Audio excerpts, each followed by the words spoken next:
Madame, mademoiselle, monsieur, bonjour, bienvenue à tous sur Angers 7 pour cette édition spéciale, une édition spéciale qui sera très largement consacrée à l'événement du jour.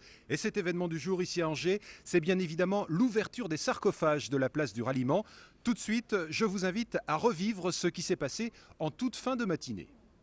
C'est une opération hors norme qui a donc animé la place du Ralliement puisque c'est la première fois qu'avait lieu une exhumation en public aussi médiatisée. Il aura fallu 2 heures pour ouvrir chacun des 21 sarcophages découverts il y a 15 jours lors des fouilles préventives sur le chantier du tramway. Une opération délicate, pleine de minutie, pour soulever et déplacer les couvercles de pierre. À l'intérieur des sarcophages, les restes humains sont très visibles, ils sont plus ou moins en bon état, quoique très fragiles. Pour les archéologues présents sur le site, pourtant habitués à ce genre de découverte, cette étape était très attendue. Cette concentration de sarcophages, qui date du 5e siècle, est en effet exceptionnelle. C'est de l'émotion de chercheurs et de scientifiques devant des vestiges qui n'ont pas été bougés depuis l'époque où ils ont été mis en place. Et donc l'émotion, elle est liée à toutes les possibilités d'études qu'offrent désormais ces sarcophages maintenant ouverts, hein, qui vont nous permettre d'accéder à un petit peu plus de savoir sur les personnes qui ont été inhumées. Finalement, l'émotion a surtout été ressentie par le public, venu nombreux assister sur écran géant à ce grand rendez-vous. C'est un événement historique, ça n'arrive pas tous les jours dans la ville d'Angers. Donc de fait, ma fille aura une absence pour raison historique. Ambiance très particulière ce matin puisque les spectateurs sont restés silencieux et concentrés. Je trouve que c'est intéressant de voir tous ces gens qui sont presque recueillis alors qu'on ouvre les sarcophages et donc les tombeaux de peut-être certains de nos ancêtres.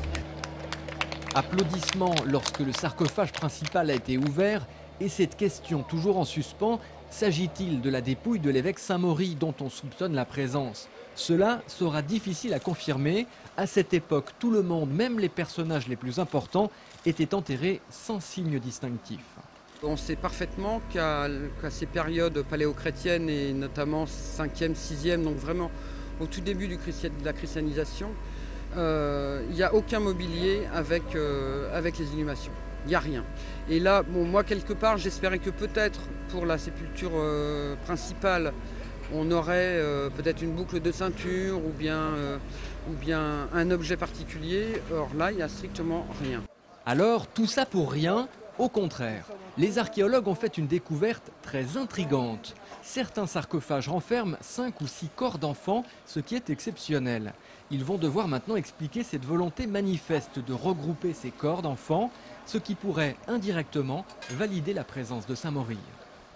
On avait tout un ensemble archéologique qui pouvait, dans sa disposition, nous rappeler le fait que la cuve centrale pouvait être celle de l'évêque d'Angers, autour de laquelle des grandes familles aient souhaité que leur enfant soit inhumé, puisqu'on sait que Saint-Mauris a fait plusieurs miracles dans sa vie, et notamment ressusciter des enfants. Les sépultures vont maintenant être recouvertes à l'abri des regards, puis fouillées sur place pendant plusieurs jours.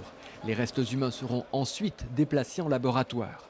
Passé ce rendez-vous public, le travail de recherche continue désormais pour les archéologues. Cette page spéciale consacrée à l'ouverture des sarcophages de la place du Ralliement est maintenant terminée. Je vous signale que plusieurs archéologues qui interviennent sur ce chantier seront mardi à partir de 18h30 les invités de l'émission Faut s'attendre à tout.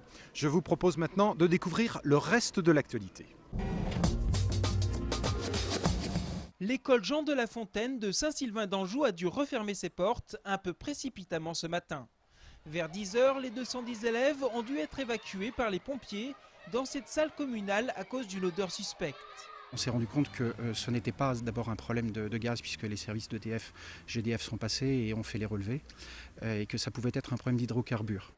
La ville a d'ores et déjà porté plainte et une enquête de gendarmerie pour trouver l'origine de ces odeurs d'hydrocarbures a été lancée. Mais la cause ne semble pas très loin. On pense que ça peut être une fuite d'hydrocarbures ou quelqu'un qui, plutôt que d'aller vidanger son véhicule en déchetterie comme on invite les gens à le faire, l'aurait fait dans le réseau d'égouts. Si l'enquête confirme que l'huile moteur provient de cette voiture, l'addition pourrait être lourde pour l'auteur des faits. En fin d'après-midi, le réseau d'égouts a été entièrement nettoyé afin d'éliminer les nappes d'hydrocarbures. Les élèves pourront donc regagner leur école lundi matin, une fois les mauvaises odeurs évaporées. Vivre dans une maison en bois, c'est le projet de tous les visiteurs du salon qui se tiendra ce week-end au Parc Expo d'Angers. Et c'est un rêve exaucé pour les membres de la famille Augereau. À Genêt, près du Lion d'Angers, depuis 2 ans et demi, ils habitent dans cette maison circulaire, un petit nid qui leur ressemble, une cabane écologique et conviviale. C'est génial, on point de vue tout, la chaleur, la luminosité, la douceur et puis... c'est très agréable dans le sens où on n'est pas perdu du tout dans cette maison. On est très bien.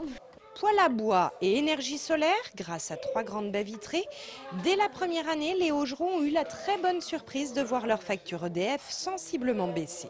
Ils n'ont pas pris en compte, pourtant je l'avais mis dans le questionnaire que c'était une maison en bois.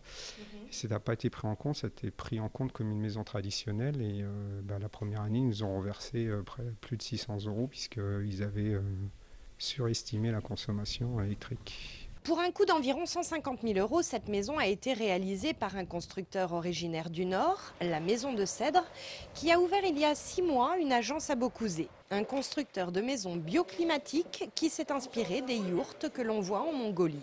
En fait, le principe, c'est toujours de travailler, comme vous le voyez là derrière, avec un pilier central qui est entre guillemets le mur porteur de la maison, ce qui fait qu'après, l'agencement de la maison est totalement libre. On divise les pièces vraiment comme on le désire. La forme ronde, c'est aussi synonyme d'intégration dans l'environnement. On vient d'être les premiers fabricants constructeurs à être homologués en ossature bois normes françaises avec une démarche haute qualité environnementale. En 6 mois, la Maison de Cèdre a réalisé 4 maisons et déposé 15 permis de construire sur le Grand Ouest. Elle sera présente, bien sûr, dès demain et jusqu'au 20 octobre au Salon Maison Bois au Parc Expo d'Angers.